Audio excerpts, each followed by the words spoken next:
It feels like a very different women's cycling era now, that you never had crowds like that. No. You never had races like that with that much support and, I guess, money put behind it, media. And it's just snowballed from the coverage, hasn't it? It's just been like a snowball effect, because obviously with the coverage comes more money. With more money comes a professionalism. And I really hope next year we have line-to-line coverage for every single race, because I feel like it deserves it. Yeah. Like, and if this hasn't not good enough, it's well, not good enough. And it just I don't really understand when they have, you know, like these random men's races, and they show like every single kilometre of the neutral, and then the biggest women's race they can't even show the whole thing, which is really sad. But fingers crossed for next year it will be line-to-line coverage, because that will be a step in the right direction. Shumai Dani. Shumai Manon. And welcome back to What's Occurring Fam, brought to you by Rouvy and fuelled by SIS. Stage 10 of the Tour de France Femme, avec Zwift. It's a big day on the cards today. It's travelling home day. We're very sad about it. We did have a fun night last night. Yeah, should we talk a bit about our night? Yeah, why not? So obviously the race finished, well, we didn't get back to the hotel until like 9:30. Yeah. And then we had a quick turnaround. Because we'd been so sweaty all day. I don't know if we said about it in the pod yesterday, but when we got to the start yesterday, we were a bit stressy, weren't we? It was a bit stressy. There was a lot of walking, but it was just so hot. We did say, actually, because we talked about putting tissue down our toes, didn't we? it was so hot. But we had a good night. Yeah, went to the Zwift party on the beach, and then ended up in a bit of a sticky nightclub. Underground, it was very hot. I feel like this, I feel like I honestly can't remember the last time I went to a nightclub like that. But it was good fun. It was good fun. The bottom of our trousers. I woke up, we got in very late. I woke up at 7:30 and I washed my trousers. I washed my trousers in the shower because they were so disgusting. I hope you went back to sleep after I that. did. Good, because that was not very much sleep. Yeah, but it was a really fun night. I'm glad we had the energy to go out. We did skip dinner though, so... Because through the tour, me and Manon loved like an early little night. We had a few little pamper nights. Little face mask night, yeah. Yeah. So cute. Last night we just let a little bit loose because we don't get out much. Yeah, no, we don't. You can probably tell by that last night. No, but it was really good fun. But today we thought we'd do a bit of a recap of the Tour de France Femme avec Zwift, because we just don't want it to end. So we're going to go through every stage, some highs and lows and other stories that we remember in between. So, shall we start with stage 1? Lucerne to Lucerne. Fun. Yeah, and I'd done my little motorbike test the day before, hadn't I? So I was very nervous about the motorbike situation. Yeah. And we that was a bit of a stressy day because everything was quite new, wasn't it? So everybody was kind of... And I had to get like the tram to the motorbike, and I was like, yeah, but what if I get off at the wrong stop? Like, what if I don't find the driver and I miss the start? And there was a few little teething problems with technical bits, and it was my first time. I was like, how do I hold the camera and the mic and hold on and talk? But it was okay. No, it was good. And it was Lorena Wiebes win, wasn't it? It was. That? And who went into the post? Oh, that was Mahi Ocean. Because I remember speaking about her in the post. Okay. Oh yeah, because she had it stage 2 as well, didn't she? That was amazing for that team, wasn't it? Yeah, that was really good. And do you remember the girl that we saw? Oh yeah, that forgive me for not knowing her name, but she finished and she just sat and like sobbed her eyes out. I don't think she'd made time. No, had she? Yeah, she literally on first stage crossed the line, like literally collapsed and just like burst into tears. And yeah, don't exactly know what happened, but you can imagine after months and months of work, you make the Tour de France Femme, and then not making the time cut. Yeah, which is really sad. What was stage 2? You might have to get the results up because this feels like a really long time ago now. Lucerne to into Geneva. Yeah. Lorena wins again. Yeah. It was a Lorena back-to-back. It was more of a sprint stage.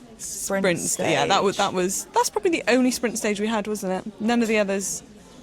Yeah, she did come down stage to 2 a really was big group sprint. Yeah. Won again by Lorena. Oh, and that's when Rihanna Marcus was at the front. Yes, it was, and that was when the pike dropped me off. That was another like stressful finish because I had to flip and run through all the crowds.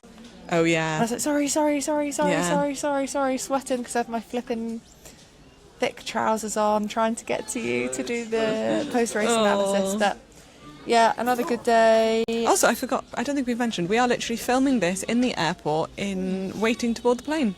So yeah, very, very off the cuff today. But it's the only opportunity we're going to get because we had a bit of a lay-in and a bit of a beach morning. And shout out to Geraint's parents because they're just in front of us. Yeah, you spotted them, didn't you? So stage 3, oh. No, we didn't. And then in Geneva, we went for a run. That was one of my favourite runs of the trip. You were flying that day? Yeah, because I was just trying to keep up with you. Yeah, but you were flying because we went for a run in the Giro.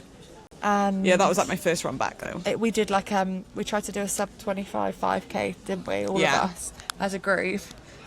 And you were like at your limit at that pace then. Yes, my heart rate was like 200. But then in the Geneva run, we were running a lot faster. We did about 6.5k. Yeah. You were fine. And we had the best ice lolly after and a cold drink. Oh yeah, that was nice. Okay, stage 3. And we went to that little like homely restaurant. Yes, yeah. Oh, the food was really good there. What did we have? Really nice. Salmon, yeah. And we had a lovely white wine there. Remember that? Yeah. Stage 3. Sigrid House. That was a great stage. And that was when I first like really started getting to know the team as well. What a lovely team. Yeah, that was nice. That was a really, really good stage. That was like a nail-biting and so stage. Unpredictable. Like no one would ever have imagined someone would win going solo with like over 100 kilometres to go. That's just bonkers, isn't it? I just honestly imagine going solo in the break, on your own for that long, and then having to do the rest of the tour. I'm pretty sure the coach told me she averaged like high 200 watts. Really, for the whole breakaway? So for hours, yeah. That's mental. So yeah, that was a great ride, and that was the first glimpse of the little attacks behind, wasn't it? That was when we were like, oh, Kasia looking really good because she started doing stuff on the climbs. And we were like, oh, this is going to be fun. Yeah, that was good. And like the first few little, in hindsight, and that's such a great thing, because at the time I think we were like, oh no, because it might have been positioning, because it was that kind of narrow climb. Yeah. But Pauline was a little bit distant. Yeah. Anna was a little bit distant. And it all makes sense now. Did we ever mention about Anna and Pauline DNSing? No, we didn't. No. Yeah, they both DNS'd. Interestingly, actually, I spoke to one of the motorbike ladies who works for French TV, and she was saying that actually she went past the bus of Visma in the morning and the bike was there ready to go. Really? Yeah, but she actually kind of had an opinion that Pauline wasn't sick, but that maybe the pressure had just got a bit too much for her. And I guess would it be like, you're deep into the tour, you're not performing how you want to, and obviously there is a lot of pressure coming in as defending champion. Did they get to the point where she was just like not enjoying it maybe? Yeah. And she was just like, well, I'm not going to do anything. Not going to gain anything. I don't know. It'd be a shame if that is the reason why, though. Yeah. And she is, she's such a professional. Yeah. But I guess we'll never know. But she has actually come out and said she's going to come back stronger next year. And another thing which I was quite interested in, and actually completely agree with, Marion Roos said that the route shouldn't be harder. And so I completely agree. DSs and coming from riders, like it has been such a hard route, like maybe too hard, definitely too hard maybe, but it has given us. Yeah, I don't know, because of the time gaps, it was still such a good fight on the last day. It was. But I don't think any harder, because otherwise it creates a situation where it's just not exciting because you've got too much of a time gap. Should we enter the time trial? Yeah, time trial. The time trial day was fun because I got to follow a few different riders, and I'm just trying to. Marlon into yellow for a couple of days. Yeah. That's why she took yellow, wasn't it? Yeah. Yeah, because and then do you remember Project Dijon? Yeah. Oh, and that was that. No, that wasn't. It was after stage 4. We then had our nice little chat after with her, wasn't it? That was when she came on the 5. Oh, yeah, the day after. Yeah, stage 5, Stage yeah. 5, yeah. We did have a service dinner. We'll throw this one in there. I had a very beautiful pasta pot. It was disgusting. It was just one of those you put in the microwave. You don't even add water. You just put it in the microwave and heat it up. And it did the job, but we were limited to...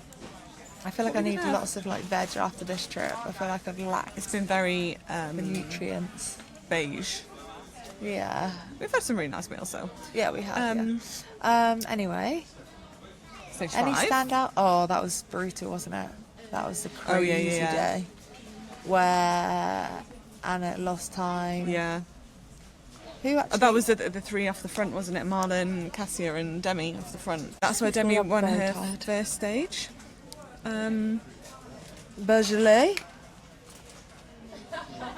Demi, Marlon, Kasia. Yeah, 45 seconds to Dominic and then so was that stage 5? Yeah. And then stage 6? We'll just run it through quickly and then we'll get to our highlights. Kim McCall. That was a great stage. Love that. Yeah. I feel like...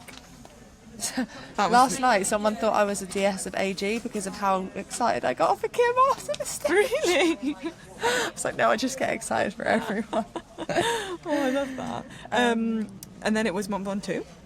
Yeah, that was a brilliant Kasia, stage. And then I think I did burn the top of my head because cornflakes. It's a situation. What an experience Mont Ventoux was. Incredible. Just being on the top of that mountain. And speaking to people since, they're just saying just how amazing it was. Yeah. The crowds, the atmosphere, obviously the race. The cheer squad that was on that that corner with Iris. Because it's the Irish cheer squad, isn't it? I was calling it the Zwift cheer squad, but it's not. It's the Irish cheer squad, supported by Zwift. Did a very, very good job of that cheer squad. She really did. Yeah. Really, really, really did. Stage 8. Stage 8 was into Nice. The sprint stage. I think this might have been my favourite stage. Really? I just think because it was so unexpected. Yeah, good point. No one really marked this stage as an important one to watch, it was maybe one of the most important ones of the race. I think so. And we had the drama, didn't we, that unfolded after. Yeah. But and I've seen Cassia go up to the team and apologise. Have you? Yeah. Because apparently, it was people were being really mean to Celia on social media. Which is really and that's not okay. Not what you want. So that's never nice. I think it was just a heat of the moment thing. Maybe got blown up. But the stakes are high, aren't they? And emotions are so high when you're so exhausted as well. Yeah. And then Nice to Nice. I think this might have been my favourite stage. How often does it happen that the yellow jersey wearer wins on the last day in the yellow jersey and then takes the overall? Yeah. That does not happen very often. Sorry, I'm just checking I've got my passport because you have this panic every 5 minutes. I know, sorry. You'd think I'd be fine after travelling so much. That's a lot of my life. It was just so... Apart from the heat at the start, it's joint favourite with stage 8. It was just after as well. It was the sun was going down, walking through the buses. And it was so emotional doing the last kind of bits to camera when we were on TNT. You nailed those bits. It felt like a lot of pressure so nice. At the time. I feel like it was all coming to an end. We're not going to wake up and do it again tomorrow. It's been a really historic race. It's gone down in history, and it's been it feels, I don't know, it just feels like such a huge privilege to be a really small part of it and have a role in it. And it was amazing, and it was a bit emotional doing our goodbyes. We had our little moment going down the finish line. We did. We had our little because this is actually the last sort of... Obviously, we've done the Giro together, we did all the classics together, and this is the last thing that we're down to do. Well, until next year, hopefully. And it's funny, isn't it? Because we actually rode the Commonwealth Games together in 2018. We did. But I feel like we didn't really... Before that, we didn't know each other. And then this romance had not... Oh, it no. didn't blossom. No. No, not that it didn't blossom. I feel like it didn't have opportunity to grow. But because we never like trained together, No. even before commies, I don't remember like no, training with you. because you didn't ride the track. Yeah. Oh, you did ride the track. Yeah, I rode Scratch and Team Suit. Oh. But like we didn't have like a holding camp or anything like that No, before, did we? So no. it's probably not the opportunity to. Yeah, that's true. That's true. So yeah, it was so But lovely. yeah, I feel like romance is definitely romancing this year. What about our Highlights, standout moments from the Tour de France Standout Femme. moments. Oh, it's a big one. I think just pick one moment that's really stood out to you. You go. I'm gonna say it's just like one moment. I think like the actual racing between the three sort of favourites has been amazing, but a standout moment has to be definitely yesterday in Nice. The amount of people, I guess not only in Nice, just like throughout the whole race, that have come out to support this race, because we come from, it feels like a very different women's cycling era now, that you never had crowds like that. You No. never had races like that with that much support and I guess money put behind it, media. And it's just snowballed from the coverage, hasn't it? It's Yeah. just been like a snowball effect, because obviously with the coverage comes more money. With more money comes a professionalism. And I then the really, growth. really hope next year we have line-to-line coverage Oh, for every single yeah. race, because I feel like it deserves it. Yeah. Like, And if it's this hasn't not proved good it, enough. It's well, not good nothing enough. will. And it just I don't really understand when they have like these random men's races, and they show like every single kilometre of the neutral, and then the biggest women's race they can't even show the whole thing, which is really sad. But fingers crossed for next year it will be line-to-line coverage, because that will be a step in the right direction. So what's yours? It's quite similar. I think for me, on the bike, it has to be something on the bike, because it was my first time on the bike, and I had a lovely French Patrick pilot Patrick. who I was very complimentary to yesterday. I said, thank you so much for keeping me safe. Aww. Because it was quite scary, to be honest, even though hopefully I hid the nerves, because we would be going down the descents, and especially on that crazy stage 7, Yeah. stage 8, Yeah. stage 8, I got caught up sort of in the race. So you heard about my kilometre run to the finish line. Well, the problem was, because there was people everywhere, we were stuck, but because the descent was so technical, there was riders coming back behind us, so he's constantly looking in his mirror, and then he'd swerve over and brake, so I'm like holding on, and then you'd be like braking starting, I feel braking like starting, it's this rider's so coming like hard to explain what it's like in a Yeah. convoy, because it is mental. You never really get to see it, do you? Unless you're experiencing it. no. So yeah, and then like, just like you said, seeing the crowds, but clocking people's eyes, Yeah, and that's just special, isn't it? being so passionate about Yeah. being there supporting, because they've all got their own stories as to like why they're there. I wonder if how they're- many people this has inspired, this race. It makes me a bit emotional thinking about like, how many kids are on the sideline being like, that's what I want to do when I grow up. Yeah. Or I just want to like get a bike and go out and go for a ride. Like honestly, I come back for this now and I want to go out on my bike. Yeah. So it's been really inspirational.